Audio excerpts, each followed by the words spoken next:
Hello everyone, this is the day 2 of the ServiceNow admin training. In this day we will talk about that type of user and then we'll discuss actually in the ServiceNow instance overview. I'm not going through that all the PPT today because we are mostly spent our day on that ServiceNow instance, demo instance, but I just want to clarify a couple of things that when we talk about that instance and then who all are using that instance, we need to be clearly understand one thing that we have which type of user. So you are as a admin, system admin, you are the admin who have complete access to do all these changes. So you are the admin and you have a complete access to the service now. And your count will be around maybe 30 and 30 in a organization of 30 people working as an admin or developer is a very high it for particular organization. So 30 is the admin user, maybe ITIL user is around 500 user is around is the ITIL user. I'm just giving you the rough around how the number will looks like that. And then approval will be the 300 user is the approval user maybe. And then in this end user maybe 2000 user is the end user. So understand that mostly if we talk about that particular environment or particular things into the service now, most early the count have higher than end user, so this count will be high. Approval user, their work to just approve the particular task, and this will be managerial purpose, or the whoever the manager they have authority to approve something, so this count will be less. And then we'll have ITL users, so who have basic knowledge about service now, like BA or some other stuffs, who actually work on that particular things and then complete that, this count will be around 500. And then the developer or the admin, their count will be less and they have full access, so they can do anything in your environment. So this will be the kind of person into your organization. I'm just giving you that hypothetically the now number and all these things. Now let's say that how they can interact your ServiceNow instance. So the ServiceNow instance can be interact in a many way. One of the way is the service portal. Service portal is a kind of website. From that we can access to the ServiceNow. And then we have a native view. Native view is the ServiceNow instance view. We'll talk about that. Third, we have the integration, like through the integration, like they actually don't log into our system, but through the web service or through the communication channel, they do that. Then fourth, you can directly send the mail to the ServiceNow instance, like particular email address, and then from there they will process or create the incident, right? So let's go back to our developer instance and go through all these details one by one.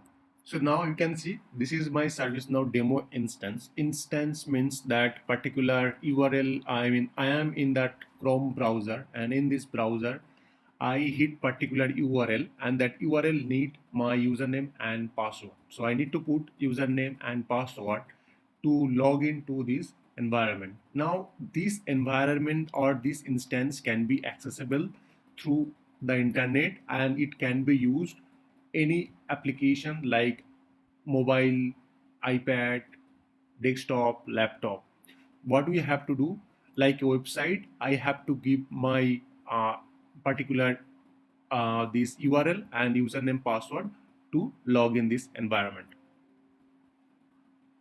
Going back here, so this is that documentation or the username password I have created. So before I log into that, as I earlier discussed that, normally we have a admin user who have full privilege, end user, ITL user, right? So this is the how the structure is looks like that. So let's say that you are working for a company called X. So you are working for a company X, then their URL will be, instead of this URL, their URL will be like called devx.servicenow.com, and then another URL will be called dev, instead of dev it will be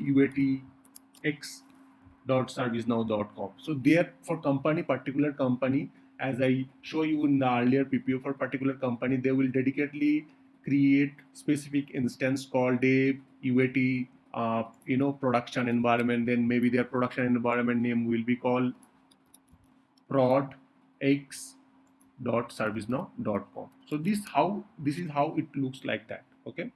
So for particular organization, each organization they will create dedicatedly couple of instance for you.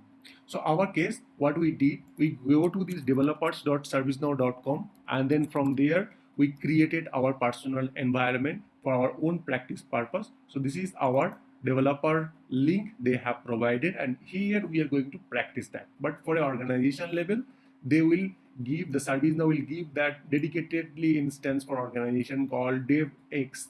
X will be the company name. Basically they want to tag that company name each environment name, called dev x, call UAT x, something like that. So this is how VB looks like that. So now we'll log in our environment. I created a couple of dummy user in this environment. We'll show you that, and let's see, log in to this environment and see how it looks like that our platform. So I'll copy, this is my username. I'll copy and paste my username field. So I have put that in my username field. Now I'll put the password in my password field. So I'll just paste that password field and I'll show you that. So this is my password field. And then once I click login, I should be able to log into this particular environment. And right now you can see I am logged into this particular environment. This is the ServiceNow instance, how it looks like that. So this is the ServiceNow how it looks right now. But if it is a customized environment, normally end user log into particular portal. So instead of native view, they normally landed to the portal, and this is how looks like the portal. So let's say that you are the end user, you landed to particular portal or particular portal page. So this is the portal page. And here you don't need any ServiceNow knowledge, right? As I mentioned, that end user normally doesn't have any particular knowledge. So what they will do, they will put their issues here. Let's say that laptop is not working. So what will do? They will create a incident. So they will type create an incident here.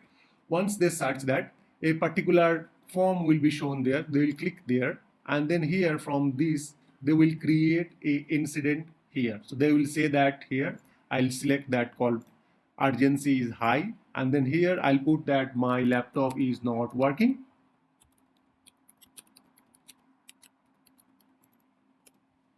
Okay, so once I put this information, you can see in the bottom there are a couple of options are showing. These we call the contextual search. So based on my put short description, system automatically backend we search that the related information, and they, instead of creating the incident, they are saying that these are the relevant information. You can directly order that, like new laptop, development laptop, you can directly order. So instead of creating that or fixing that, you can directly install the software or install the firewall rule change. You can do that. If you seems or if you think that this is not a particular suitable things, then what will do, they will click the submit button, and that will be created a incident for them. So as a user, I have created a incident for me, and this is my incident number. So I put this and I am waiting to fix that.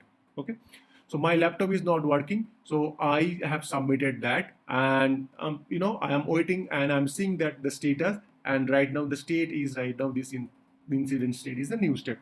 I will copy this incident number here. So this is my incident number. Okay, all right, then let me log out that from the system. Now here ITIL user, let's say that in this environment they have customized a lot of things, and then what will do, they will a ITIL user will log into the system. So they put this ITIL user put these details, and they receive a mail that I put all this and put login, and you can see this is their portal also for ITIL user. Okay, so they remove this one, and they have, for example, they have received a mail that a new incident is created on my queue. I have to work that. So what we will do, they will go and open that particular incident that is dedicatedly for them. So I will search that incident for that particular user. And we can see the system is start fetching that, and this is the thing, it is showing that my laptop is not working. They gone through these details, all these stuffs they have gone through. Okay, this laptop is not working. Okay, fine. So this is my related my incident, so it will assign to that user, will assign that incident to me. So this user will assign that incident to me. Okay, so this is related to my issue, so he will assign, and then finally they whatever uh, activity or whatever things they have to do, like they will do, like okay, so this has to be fixed, so they will push something in your environment or in your laptop, they will fix your laptop, and finally once these things is done, they will mark as a result. So once this is marked as a result, so it will ask for resolution code, what was the issue, how do you resolve that. So you select that, okay, resolve by request or resolve by problem, so you something like that and mention that resolve, something like that, and click the resolve button. So this incident will be automatically resolved. Okay, so the incident is resolved right now, and you can see the state of this incident right now. If I go to the details section, you will see the state is a resolved. So it means that this incident right now resolved. So once it is resolved, the end user will get a notify by that your laptop is resolved. You can go to the service center and collect that laptop, and then after that your end user will collect that laptop, and the end user will be happy to give the feedback. So once it will be resolved, end user will also log into the environment and track that, okay, this is resolved, and this is resolved by all that. The engineer will put the comments that how he resolved that, and then end user will get a notification with that all this resolution note. Okay, so the engineer remove my RAM and put a new RAM. So this way they can track that. Now question came to here, right? The things we are doing, right? The similar things we are doing, that can be similar like a Flipkart application or any kind of application called Flipkart or any kind of Ola application, right? One user order, another user go and work on that and update that, right? So why do we need the ServiceNow then, right? So this question came to your mind. So let's say the similar thing is happening to the Flipkart application, Ola application, or any of these application, right? So the end user orders something, some product, and then after some time, this order goes to the seller approve that, and after that end user get notification. All these things is happening to other application, right? Flipkart and Ola. But why do we need the certainly the ServiceNow? The need because the ServiceNow not any particular company called Flipkart or Ola.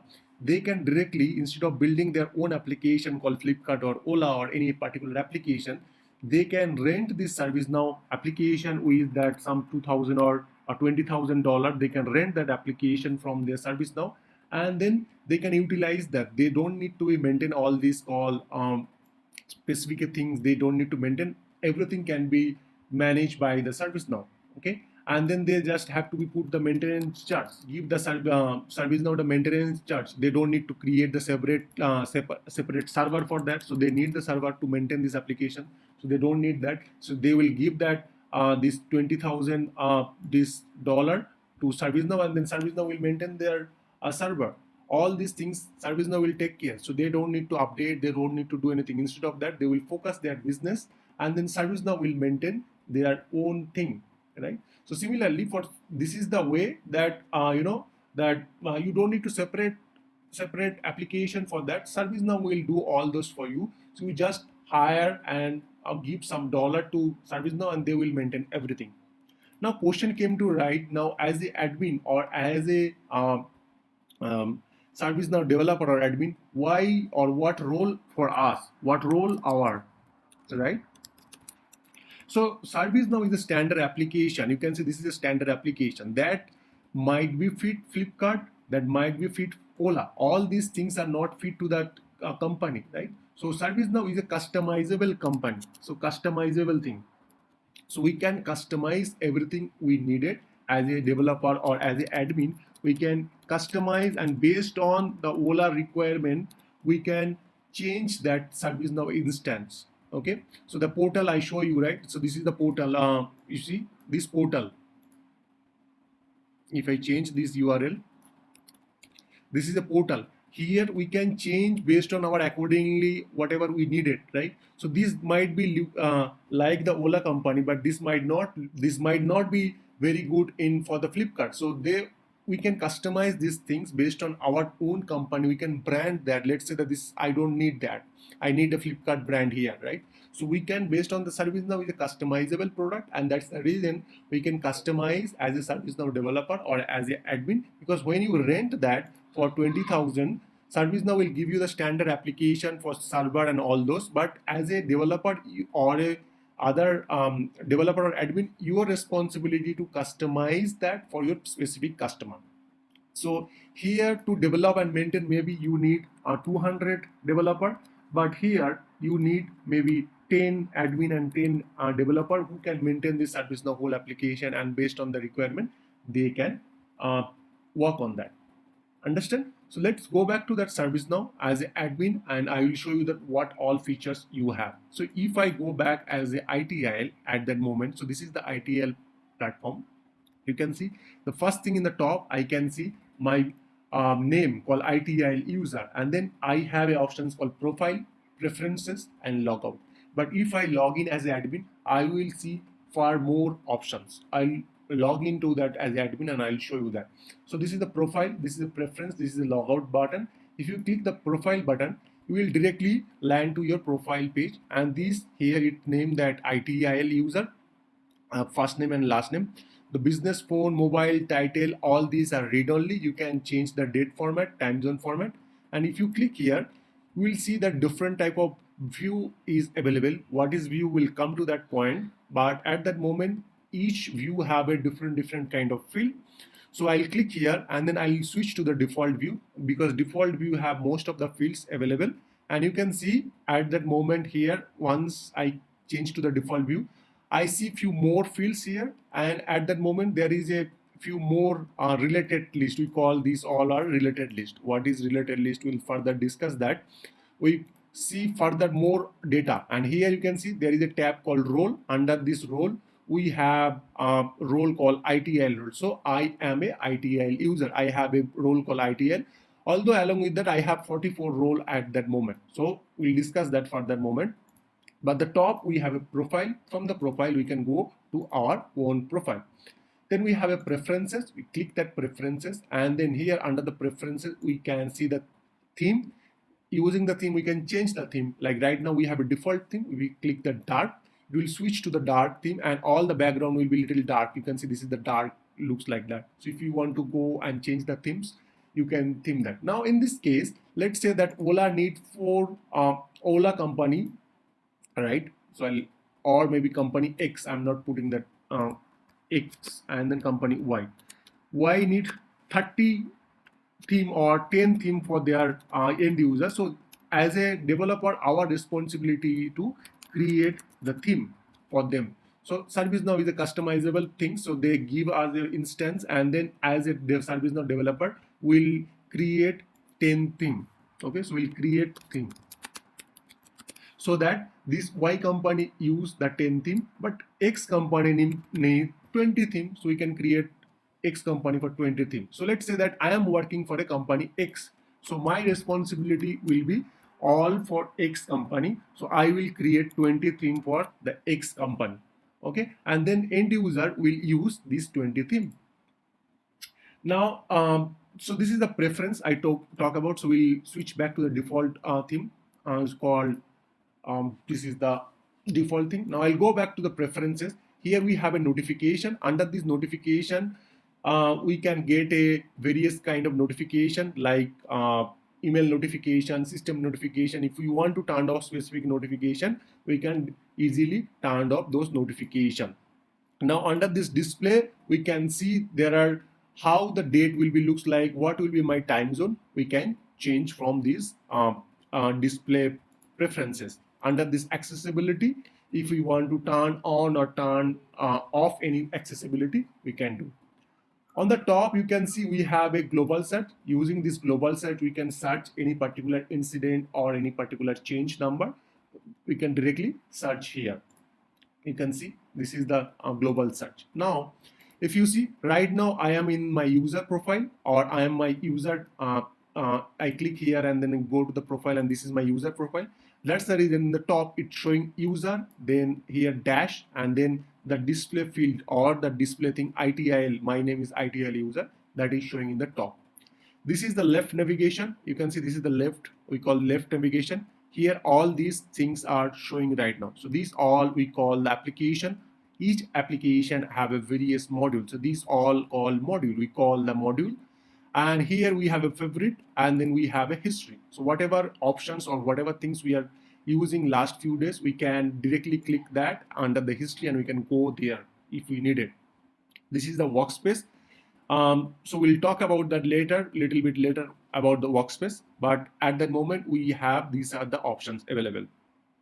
This is my company branding. So in image, we can change that. So we'll change in our upcoming as a configuration classes. But this is my company branding here.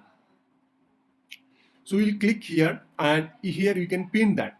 So if we pin that, you can see that if we minimize that, these are all our application are available for a ITIL user. I am the ITIL user, and then as an ITIL user, I can see these all are application.